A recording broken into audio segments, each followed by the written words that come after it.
Hi everyone! Today, we are going to discuss about the types of reading styles. We have skimming, scanning, intensive reading, and extensive reading.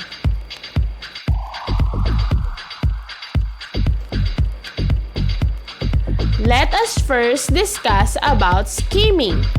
Skimming is a reading technique meant to look for main or general ideas in a text without going into detailed and exhaustive reading.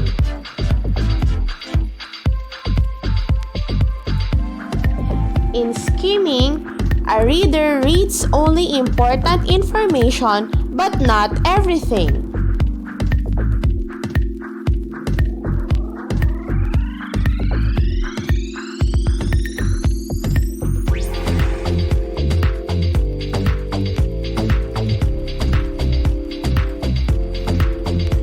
This technique works effectively in non-fiction materials, newspapers, and long novels.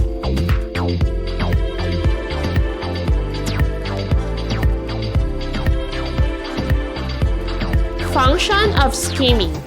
The function of using skimming technique is to get an overview of a text and get main points.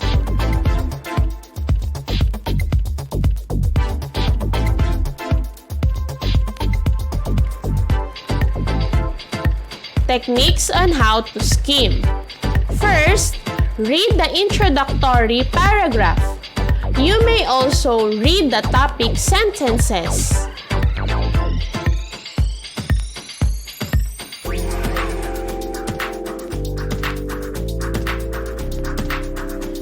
Other techniques on how to skim. You may also notice pictures, graphs, charts, titles, headings, and subheadings. You should also take note of the italicized and bold-faced words and their illustrations.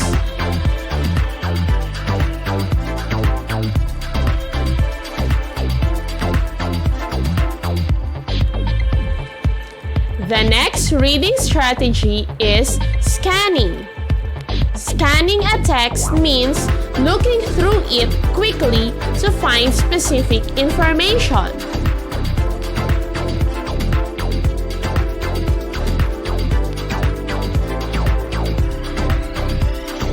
How to scan a text? Before you start scanning for information, you should try to understand how the text is arranged. For example, when scanning for a word in a dictionary or a friend's name in your contact list, you already know that the information is arranged alphabetically.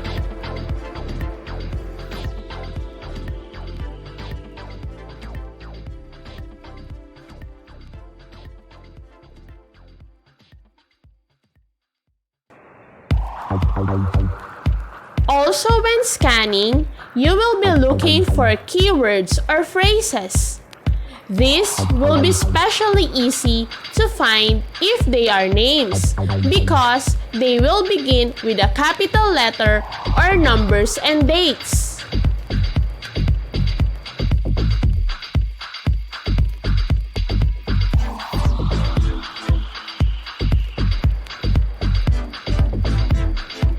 Then, once you have decided on the area of text to scan, you should run your eyes down the page in a zigzag pattern to take in as much of the text as possible.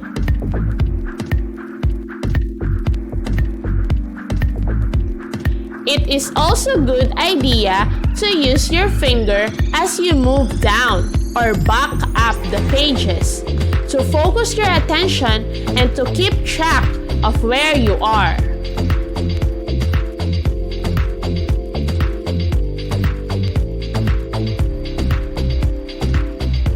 The next reading strategy is extensive reading. Extensive reading can essentially also be referred to as reading for joy.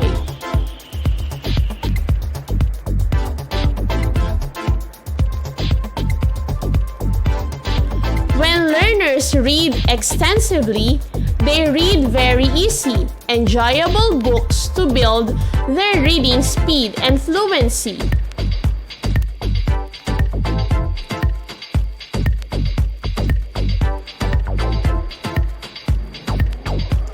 Why do extensive reading? Extensive reading helps learners to build reading speed and reading fluency.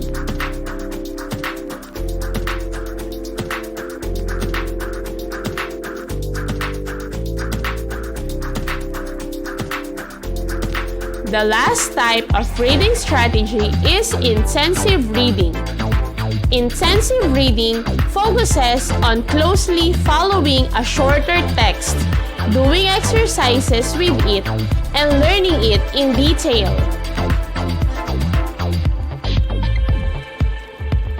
Intensive reading opens the doors of full understanding of a text.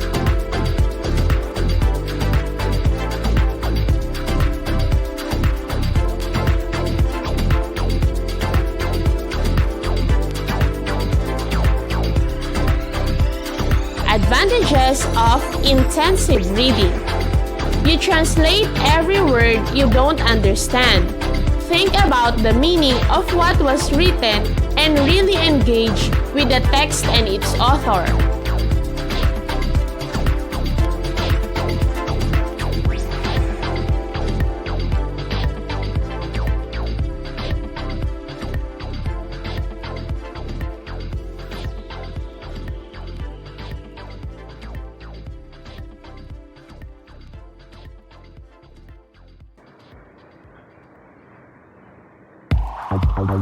You can take comprehension tests and gain valuable skills that will help you in learning your target language.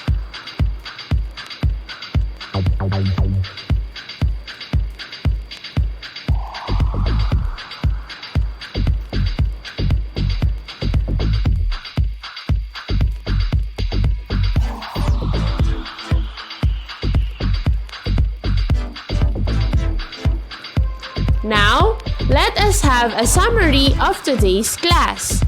We learned that skimming is a reading technique meant to look for main or general ideas in a text without going into detailed and exhaustive reading. We also learned that scanning a text means looking through it quickly to find specific information.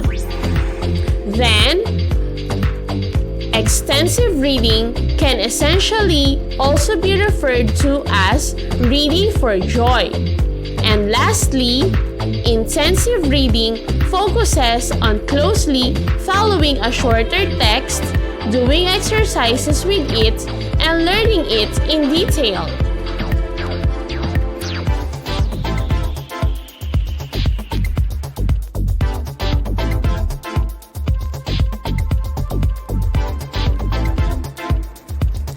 Thank you for joining today's class. Hope you learned something new.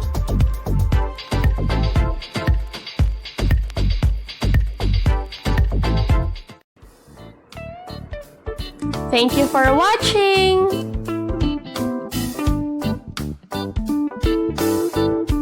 Click subscribe here at Teacher Wifi.